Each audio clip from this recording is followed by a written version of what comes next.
Hey, this is Lee Balcom. I've got a question for you. Are you a chaser or are you a spacer?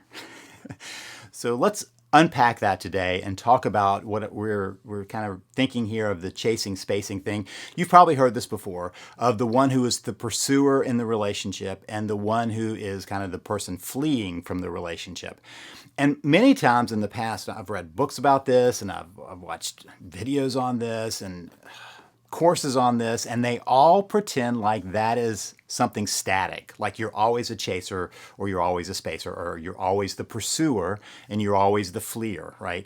And so I'm going to stick from now on with my two terms of whether you're a chaser or a spacer. And so what we want to talk about today is what that looks like, why we do that, and what we can do differently. So first, this is just observational. People who come and watch my videos, read my books, the ones that are behind me, use my Save the Marriage course, are typically, like 90% of the time, at that moment, chasers.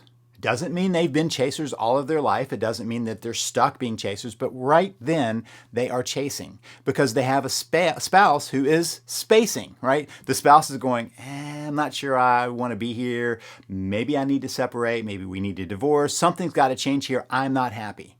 Now, there are a couple of ways that comes into the process, but generally speaking, about 90% of the time when I talk with people, they are chasers. The other 10% are spacers who are asking the question, why do I keep doing this? Because I know I'm messing up the relationship. So here's the thing. As soon as you start asking that question, you're already moving out of the spacer kind of approach. So I want you to think of this. Let's just kind of talk about what this means. If you think about some race, like you're running this race, and you're running along, and then you realize that the person you want to beat is coming up behind you, and they're gaining speed, what would you do? You'd speed up. You're trying to keep that gap between you the same. Same thing, you're driving down the road, you're keeping a safe space behind another car, and that car is speeding up, so now you can go faster, but what happens if they slow down? You have to slow down. Right? And so you're finding a distance, a gap that feels safe. That's the same thing that happens in a relationship, except for you're not two strangers running a race or two cars, strangers driving down the highway. You are two people who are trying to make it through life together and trying to build a connection together. And so part of what happens in that is that when the gap changes, one or the other of you is going to change. So if the spacer starts gaining gap, the chaser is going to close the gap. If the chaser closes the gap, the spacer is going to create the gap again by running faster. And that's the nature of the dance between couples. Why do they do that? There is a fear going on. And that's what's driving this process. And I'm going to talk about that in just a minute. But let me tell you kind of what I think you need to hear. You don't have to be one or the other. In fact, it is not static that you're one or the other. The books that talk about, and courses and everything else that talk about how that's just who you are, it's in your wiring, they are not accurate. You can grow and you can change. You have to understand some things. And I'll tell you about what I see very frequently, that when people come to me and they are in the chasing mode, some of them have been the spacer for the majority of their marriage. And then suddenly, so they're kind of doing this. This is them. This is them. I'm sorry. They're spacing, right? And their spouse is chasing. And then suddenly their spouse goes, yeah, I've given up. And so now the gap increases and suddenly the spacer goes, whoa, that's too far apart. And they start going this way, to which the spacer is now creating more distance, and we reverse. And suddenly the spacer is the chaser and the chaser is the spacer. And that often happens in the midst of a marriage crisis. In fact, I've seen couples who take turns chasing and spacing. And it depends on where they are in the relationship. There are times when they are wanting more connection, they're chasing. There are times when they want more space, they're spacing. And they have this dance where they're trying to find the safe place with the gap between them. Does this relate to anything that you've probably seen in popular stuff called attachment styles? So attachment styles, if you're not familiar with the term, talk about different styles that people can use in relationships with their attachment to the other person. And there's become a kind of popular idea that that's who you are. Your attachment style is deeply wired in you. That is not accurate. It's not even part of the actual theory, which is based in observing children who, depending on what's coming at them, establish styles of attachment because that is what feels like they have to in order to survive. In a human world, you come into this world completely helpless. You need something to take care of you, somebody, caregivers to take care of you. And so you attach to the caregivers. But what if the caregivers aren't able to meet your needs when you feel like you need them? I didn't say when you need them, but when you feel like you need them, which many times is when you need them. But the emotions of that, like I need comfort, I need care, right? And they're not able to do it for a number of reasons, one of which is that humans are not perfect at this. There is no such thing as a perfect parent. Probably best that way, because if there's a perfect parent, there's no reason to ever leave that relationship, and that's what we need to do. So good enough parenting is one of the things we often talk about, especially in this attachment theory. Can we establish a place where a child is cared for and feels nurtured enough to continue the growth to launch into the world? But that's when it changes. Infants need attachment. Children need attachment. Adults need connection. Yes, we still need other humans in our life, but through connection. Attachment is when you are holding on to what you need in order to survive. Connection is when you join together because you care about that relationship. There's a difference that happens there. And here's the thing that I think is missed. When people were talking about attachment styles, first of all of the research about that was based in childhood, observing children and what they do in different situations. And then it was extrapolated to adults. Never proven, extrapolated to adults. And then people use that to be prescriptive.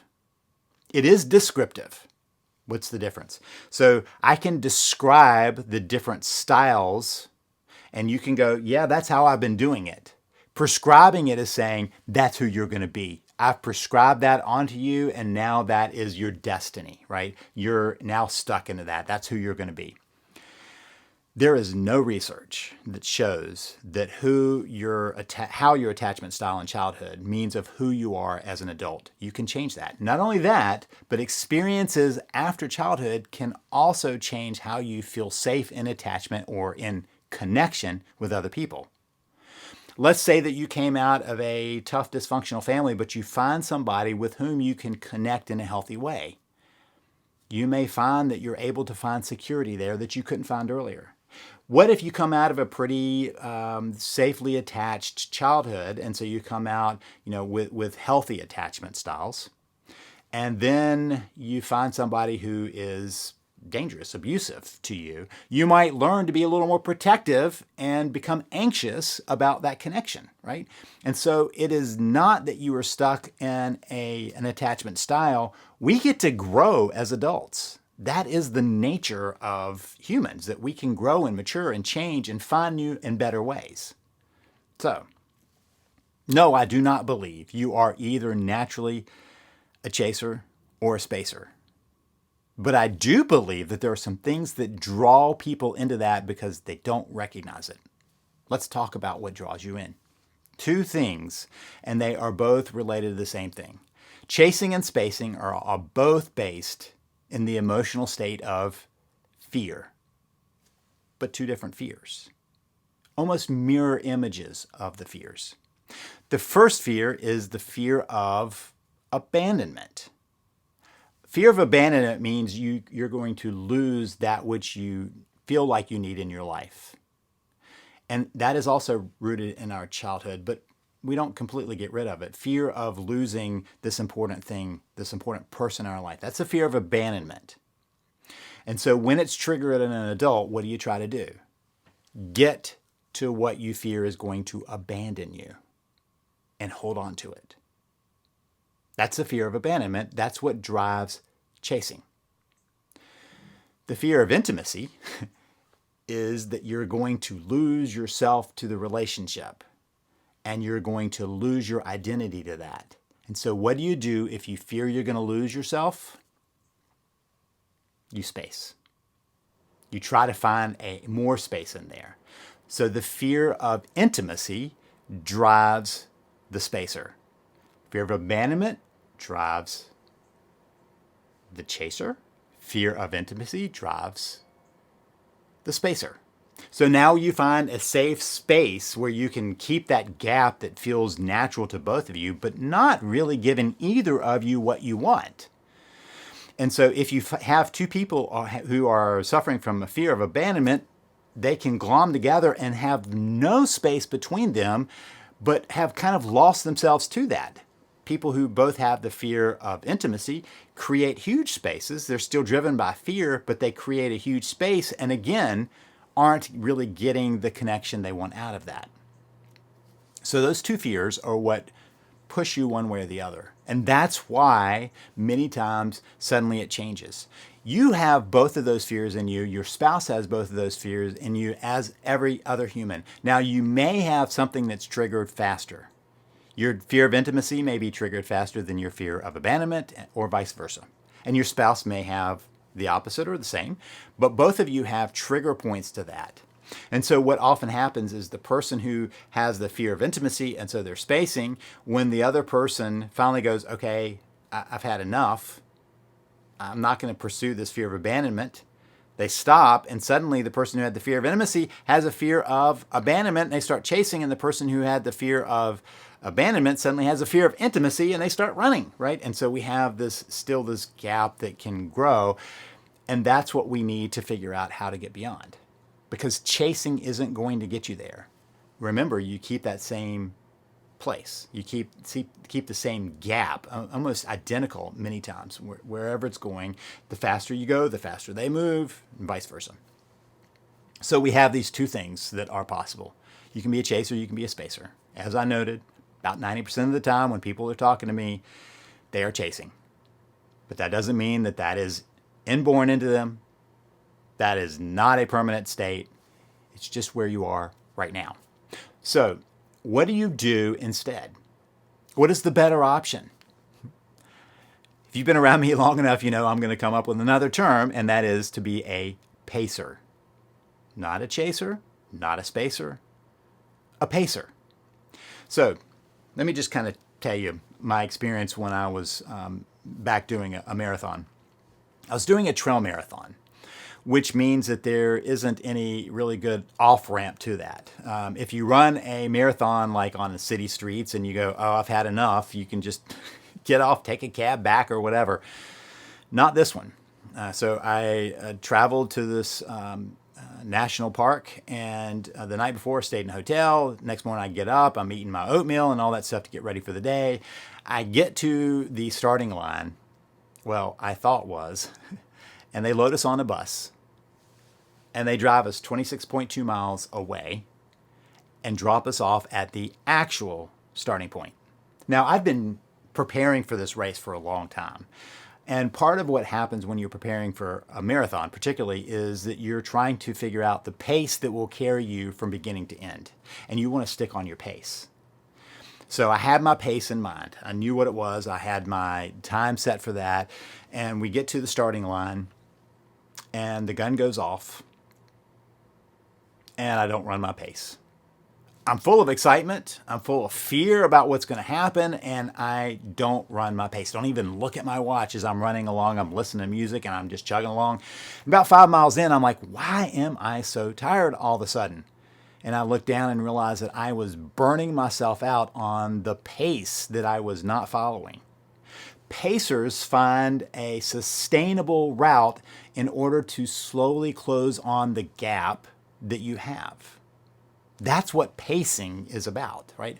So pacer, I'm going to give you an acronym, as I like to do, so you can think through this for yourself and figure out how you're doing, all right? So a pacer, P, positive. One important part of this is being positive. Remember, you're dealing with fear. And one of the antidotes to fear is going, what's possible here? How can I keep moving forward? And that's a positive approach, right? It also helps your spouse because part of what you don't want to trigger is their fears, right? And so being of a positive mindset, I'm going to figure this out. I'm going to continue moving forward. I can work this out. We can find a better way forward. That is the first piece of being a pacer. Got to feel like you can do it, right? So at that beginning line when I was racing, it would not have been helpful for me to go, I can't finish this race. There's no way I'm going to do this. I can't make it 26.2 miles. There's no way I'll run this. I had to be going, I can do this. I will figure it out one step at a time. I'll keep moving forward. I will keep on pace, even when I broke my pace. And I suddenly had to drop back and reestablish my pace. So a pacer, first of all, is positive. You keep a positive mindset. The second thing is accepting. Be accepting of where you've been in the relationship and also be accepting of where your spouse is currently in the relationship. Being frustrated with where they are, trying to force them to be different, first of all, isn't going to work. You don't have control over that. Second, it helps you to settle into the pace, to be accepting of where things are, where your spouse is. Now, that is not the same as saying, well, I give up. It's accepting of the current state and asking yourself the question, how do I keep moving forward? And how can I be accepting of where my spouse has been? Remember, this is based in fear. That is what has held you back. And so your spouse, maybe you've had this moment of enlightenment and you go, oh, now I understand. Your spouse is not. So your spouse is still triggered by that fear. And being accepting of whatever fears you also have is helpful too. So accepting of where you are and how you've been experiencing this and where your spouse is and how they've been experiencing this is helpful in the process so that you aren't desperate or rejecting. Either one of those is the other side of accepting. Accepting is in the paced category. Desperate, chaser. Rejecting, spacer. So be accepting. Next comes C, connecting. Now, there are 3 levels to connection. I've talked about this in another video, and you can go watch that video if you don't understand the levels of connection, because you really need to. What you're trying to do is create a connection between the two of you that's sustainable and healthy. But you have to be reaching out to connect. Many times people tell me they are desperate for the connection, but they do nothing to engender it. They do nothing to increase the connection. And you have to work towards connection daily, more than daily, right? You have to be doing that. I talk about the 5 C's of how you do that elsewhere, but I just want to be clear that you have to be working on connecting in a consistent, constant way, okay? So connecting. So right now we have the fact that the pacing is all about finding that positive place where you can be accepting and connecting while you are experimenting. Why experimenting? I got news for you. If you haven't noticed, all of life is really experiments. And that's the thing. Sometimes we think that we have to connect to this thing that's like, I make this decision, it's forever. I see this when people are making choices in jobs. They're like, it's such a big decision. I'm like, this is an experiment. You may go, nope, that doesn't work for me. I'm not going to keep doing that. That's fine. That's an experiment. Now let's go a little deeper. All of life, all of the universe is just a series of experiments. You're here through an experiment of DNAs joining together. Your parents' DNAs joining together. That's what makes you who you are. It's an experiment. See what that's about. And then the rest of your life, you're doing experiments to figure out how to use this body to move forward and how to try out new things and what there is. And when we stop experimenting, we stop growing. When we keep experimenting, we keep having the possibility. So how can you experiment in being more connecting? How can you experiment in being more accepting? How can you experiment in all of these areas, being more positive, right? So being positive, accepting, connecting, experimenting along the way leads us to being responsive. We can be reactive, that's another R, but reactive means that when something happens, we immediately go to a fear response. Responsive, responsibility, our ability to responding means that we ask the question, how can I kind of move this forward? How do I find a better way forward for this? Experiments help us with that, but responding is a mindset. Am I reacting? Fear-based. Or am I responding? Possibility-based. Both of those are options. One will allow you to be a pacer. The other will drop you back into being a chaser or a spacer. Okay, so we've covered lots of ground today. Pacing and chasing. That is this whole process that gets us into trouble. Chasing, spacing. Where have you been? Where do you need to make a switch to being a pacer? If you've been a chaser, pacer will pay off better. If you've been a spacer, find a way of pacing instead of just trying to create this gap. Don't allow the fears to keep you stuck. Let's build a better way forward. If I can be of help, come find me. Come find me at savethemarriage.com. That's savethemarriage.com. This is Lee Balcom wishing you the best as you work to save your marriage.